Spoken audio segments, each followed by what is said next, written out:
Et salut à tous, on se retrouve pour une nouvelle vidéo. Cette fois-ci, je vous retrouve pour une nouvelle vidéo dans ma série de vidéos, on va dire, de présenter mon armoire à lire qui se remplit à chaque vidéo, hein, pour ceux qui ont l'œil, qui font gaffe.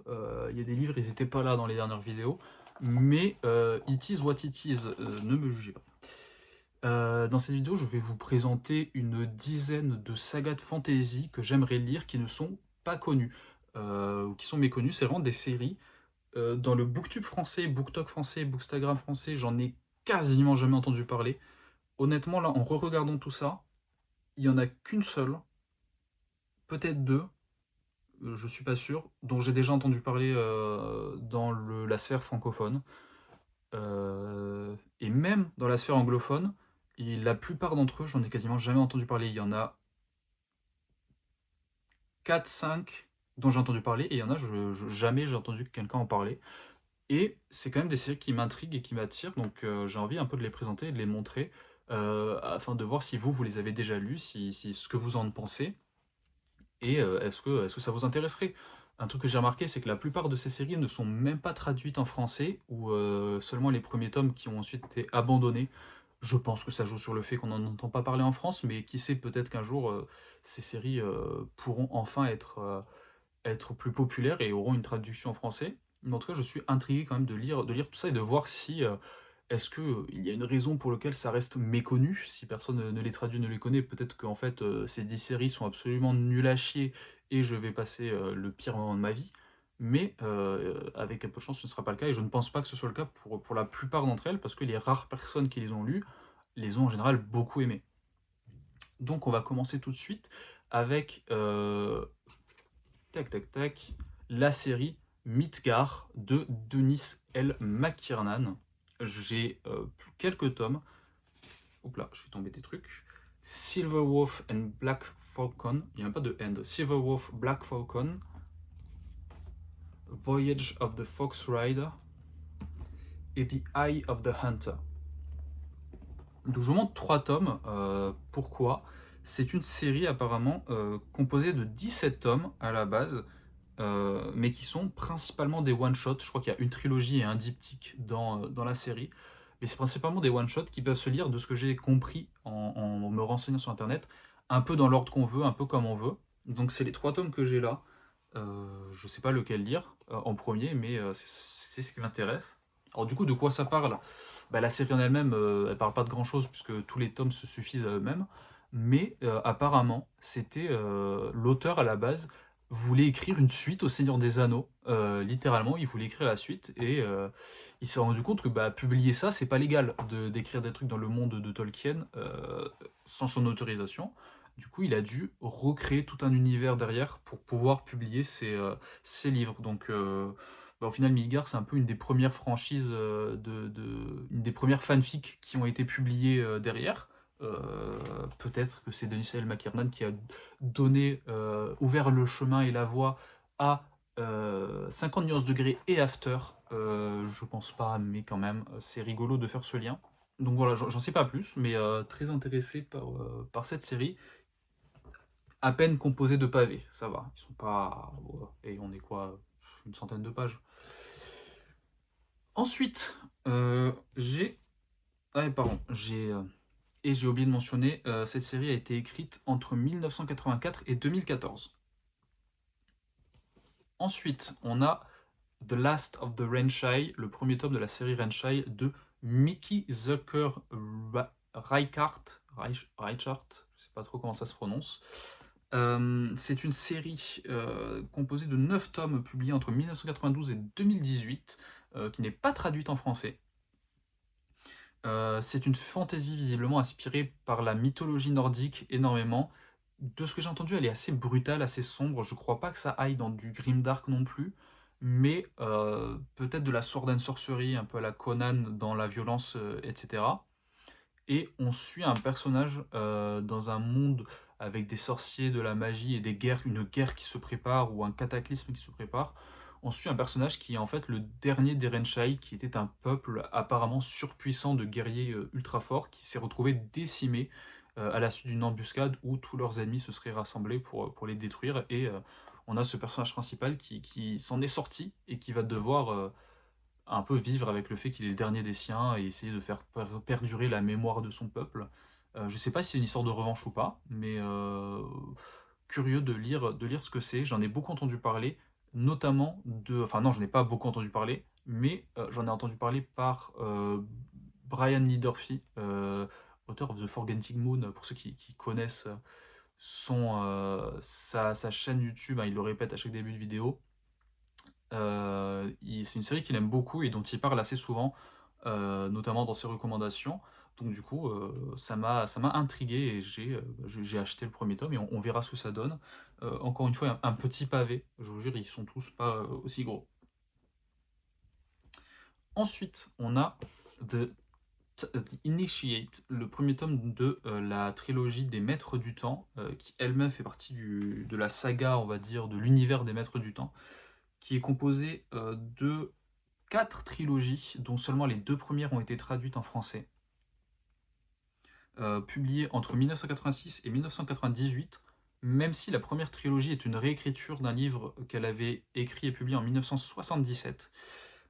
Ça parle visiblement d'un monde où l'ordre et le chaos sont en guerre, où les ténèbres risquent d'arriver et de prendre le contrôle de tout.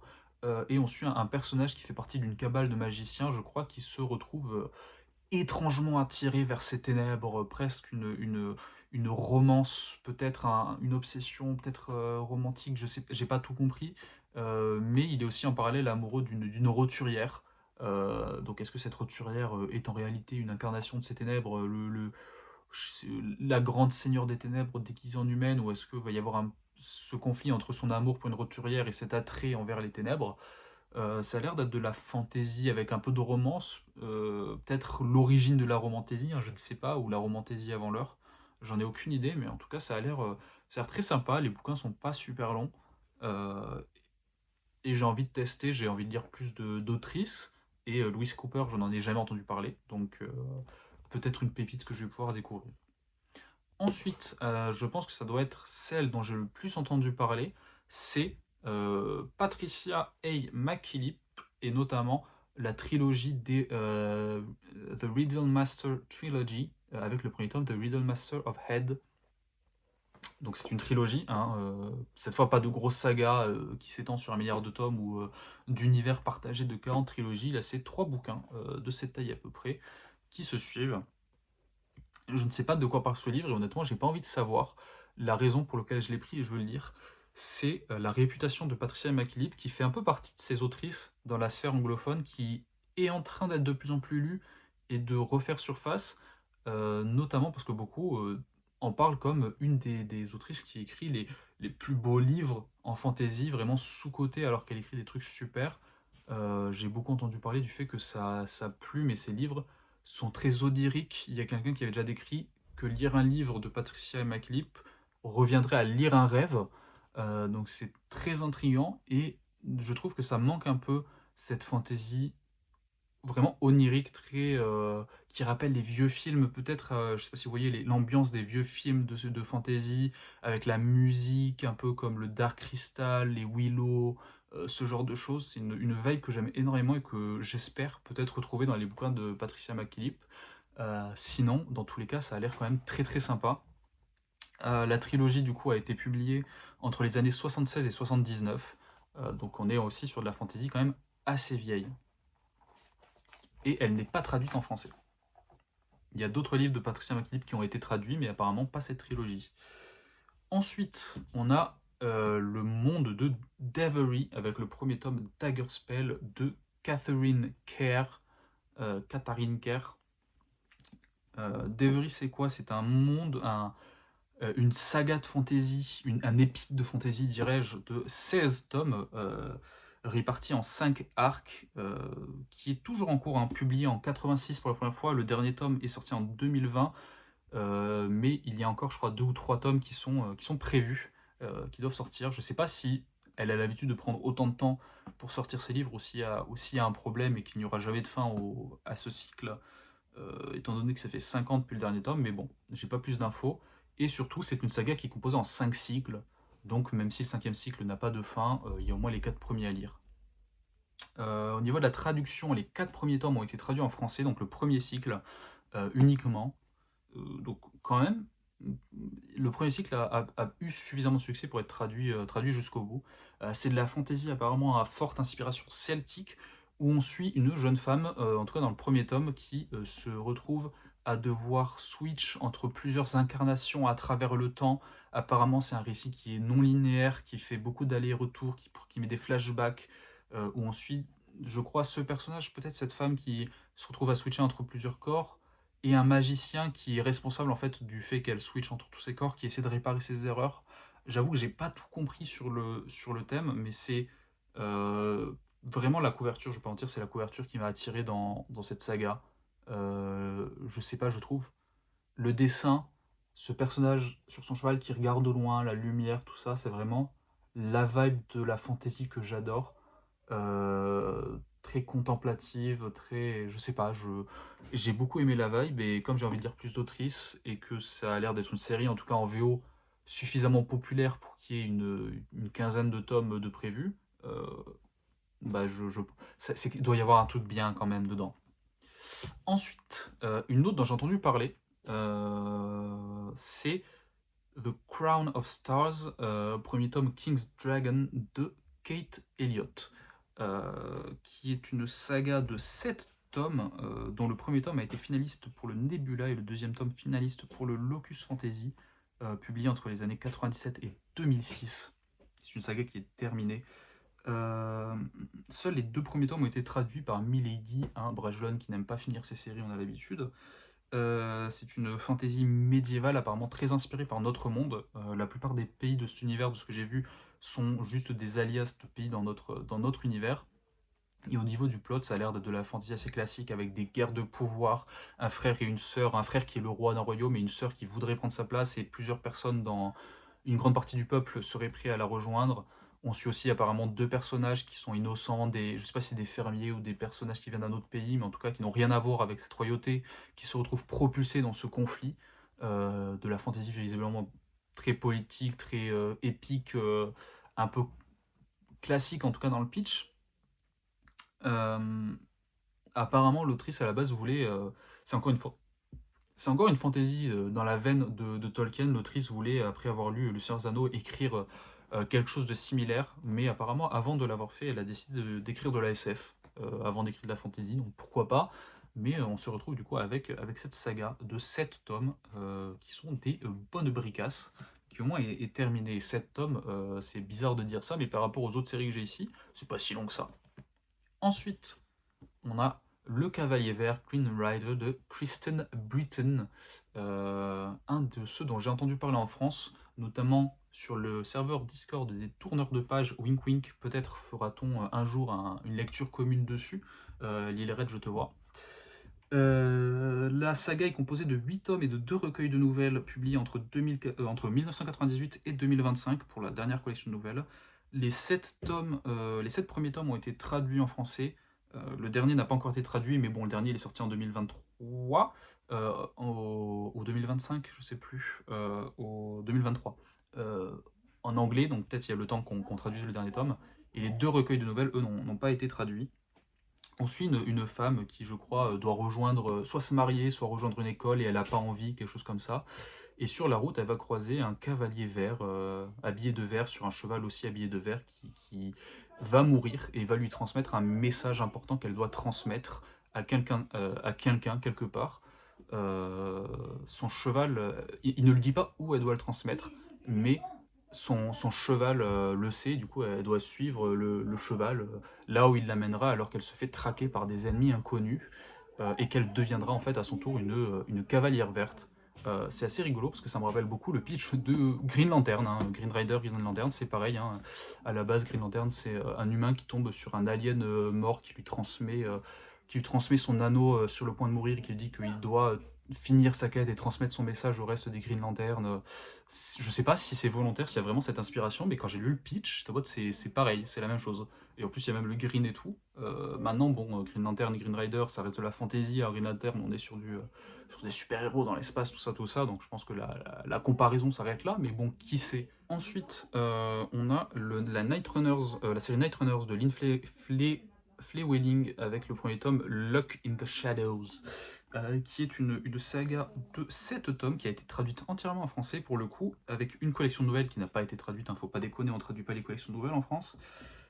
Publié en 96 pour la première fois et en 2014 pour le dernier tome, même si la page Wikipédia dit que c'est encore en cours, donc peut-être un jour aura-t-on une suite, je ne sais pas trop. C'est de l'heroic fantasy. Au niveau du plot, j'en connaissais pas beaucoup, donc je suis allé me renseigner. Visiblement, on suit un jeune orphelin qui a été arrêté à tort pour espionnage et qui a été sauvé par quelqu'un et qui va devenir son apprenti, malgré des suspicions que cette personne soit une espionne elle-même, jusqu'à ce qu'il tombe dans un mystère où le maître finit par devenir fou et risque de mourir, et donc le personnage va devoir trouver un moyen de le sauver.